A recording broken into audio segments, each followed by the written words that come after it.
மனிதன் எதுவால் ஆக்கப்பட்டிருக்கிறான்? மூலப்பொருள் என்னன்னா உடல், உயிர், மனம். மூன்றினுடைய தொகுப்பு தான் நான் என்ற எண்ணமாய் எழுது. அப்ப தொகுப்புனால ஒண்ணு உருவாகுதுன்னா அது பை ப்ராடக்ட். உடல்.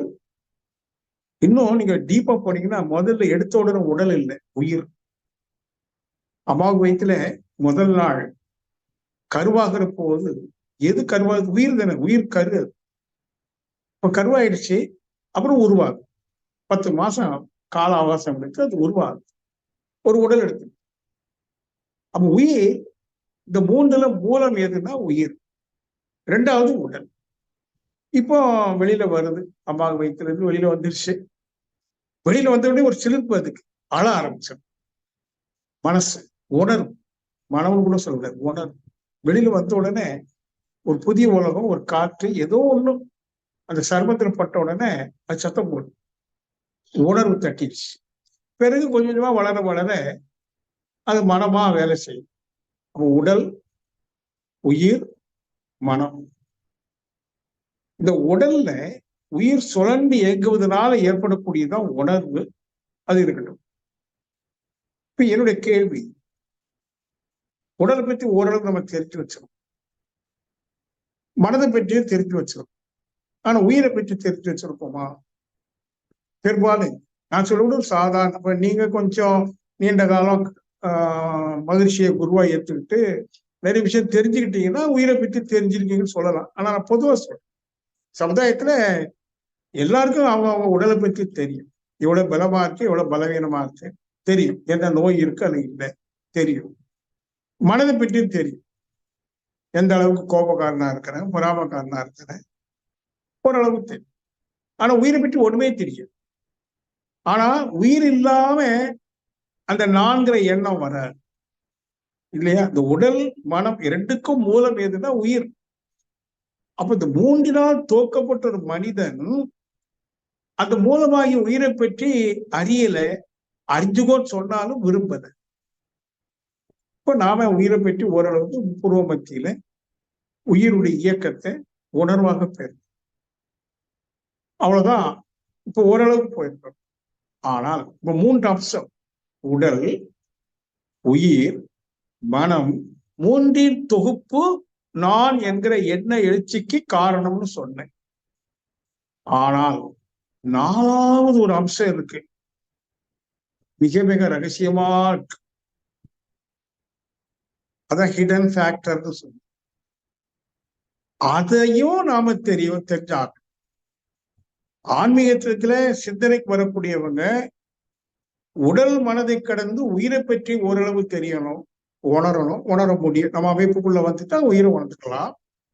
ஆனா 4வது ஒரு அம்சம் இருக்கு, அது எதுனா உயிர் மையம், த சென்டர் கோர், உயிர் மையம் அல்லது ஜெனட்டிக் சென்டர், கரு மையம் வச்சிரு. அம்மா வயிற்றுல முதல் நாள் கரு ஆச்சு பாருங்க, அந்த உயிர், அதுக்கு ஒரு மையம் இருக்கு. அந்த மையத்துலதான் இந்த உடல் அமைப்பு இருக்கு, இந்த குணமும் அங்கதான் இருக்கு. ஜெனட்டிக் வேல்யூன்னு சொல்லுவோம், கருமைய மதிப்பு. எதுல?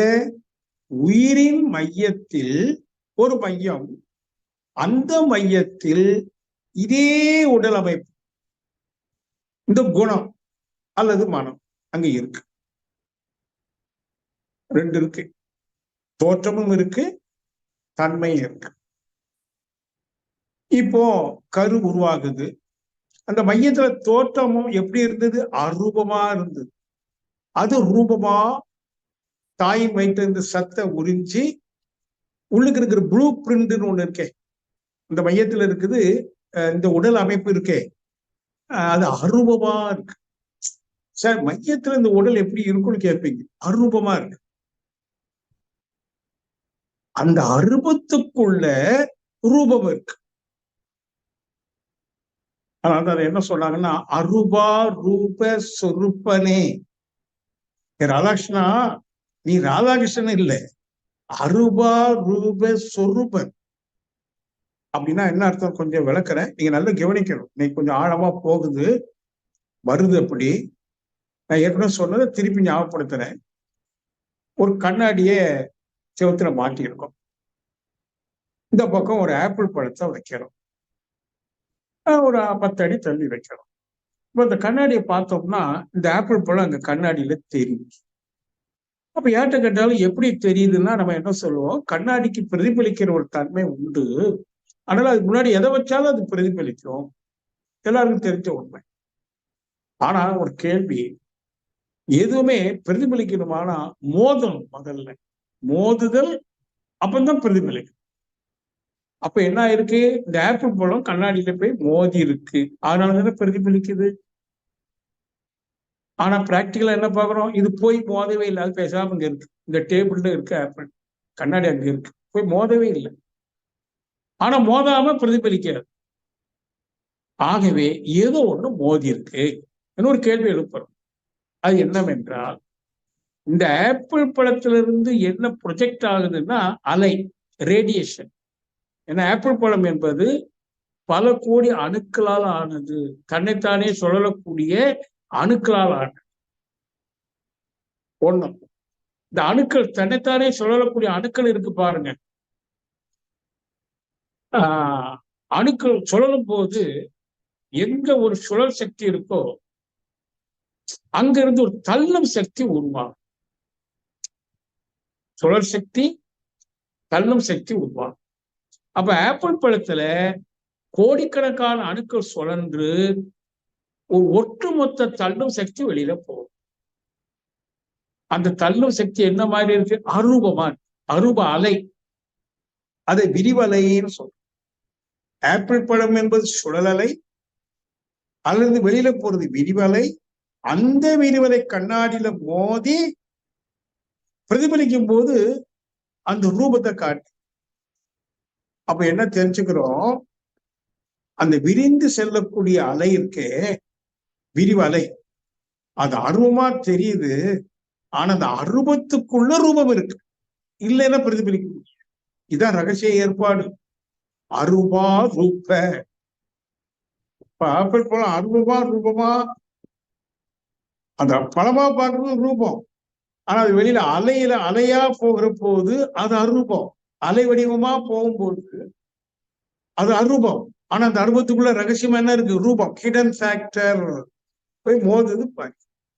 அதே மாதிரி அந்த உயிர் மையத்துல இந்த உடல் அமைப்பு அரூபமா இருக்கு. அந்த அருவத்துக்குள் இந்த உடல் தோற்றம் ரூபமா இருக்கு, அரூபா ரூப. அதுக்குள்ள போன பிறகு என்ன ஆகுது, சத்து வாங்குது. அம்மா சாப்பிட்டது ஜீரணமான சத்துக்கள்லாம் இருக்கு இல்லையா, அது உள்ளுக்கு இழுக்குது. அப்ப உள்ளுக்கு சக்தி நுழையும். சரி, இன்னொரு சிம்பிளா வேற மாதிரி சொல்லிக்கிறேனே. ஒரு விதையை நாம மண்ணில் போடுறோம், ஒரு சின்ன கடுகளவு ஒரு விதையை. இந்த மண்ணை என்ன பண்ணுது, அழுத்துது. தண்ணி ஊத்துறோம், தண்ணி என்ன பண்ணுது, அழுத்துது. சூரியனுடைய வெப்பம் அழுத்துது, காற்று அழுத்துது, ஆகாச சக்தி அழுத்துது. பஞ்சபூத சக்தியும் அந்த விதையை அழுத்தும் போது அழுத்தி ஊடுருவி உள்ள போகும். உள்ள போகிறது மண்ணு போகாது, மண்ணுல இருக்கிற சக்தி போகும். ஐவகை சக்தி உள்ள நுழையும் போது அங்க இருக்க இடம் இல்லாம அது விரியும், எல்லார்ஜா. அப்படி எல்லார்ஜா ஆகிற போது அந்த விதைக்குள்ள அருவமா இருக்கிற மர ரூபம் இருக்கே, அது தோற்றத்துக்கு வெளி. பாருங்க எவ்வளவு ரகசியம் இருப்பாரு. அப்போ நான் என்ன சொல்ல வரேன், உடல் இருக்கு, இப்போ உள்ள உயிர் இயங்குது, மனம் எழுது. இந்த 3 தோப்பு நானும் நினைக்கிறோம். இல்ல, 4வது, அதான் முதல். 4வதுன்னு கூட சொல்ற, அதான் முதல் கருமையம். அது இன்னும் இருக்கு உள்ள. மரம், அந்த விதை வெடிச்சு முதல்ல என்ன வரும் தெரியுங்களா, வேறுதான் வரும். இத்தனோண்டு ஒரு வேறு கீழே, ஒரு ஊசி மாதிரி கீழே இறக்கும், கொஞ்சம் கூட இறக்கும், அப்பதான் மேல வரும். எனக்கு கீழே பிடிக்கணுமா இல்லையா, அதனால முதல் கீழே இறக்கும், அப்புறம் மேல போகும். சரி, கீழே மேல, கீழே வேறு, மேல மரம், மத்தியில அந்த விதை இருக்கும். கண்ணுக்கு தெரியாது, நீங்க மரத்தை வெட்டினா விதையை பார்க்க முடியாது. ஆனா அந்த விதையினுடைய மையம் இருக்கும், கருமையம், அதனுடைய கருமையம் இருக்கும். அவர் இப்போ நமக்குள்ள ஒரு கரு மையம் இருக்கு, கருவுடைய மையம் இருக்கு. அந்த மையம்தான் நமது 4வது அம்சமான அந்த ஹிடன் ஃபேக்டர் இருக்கு.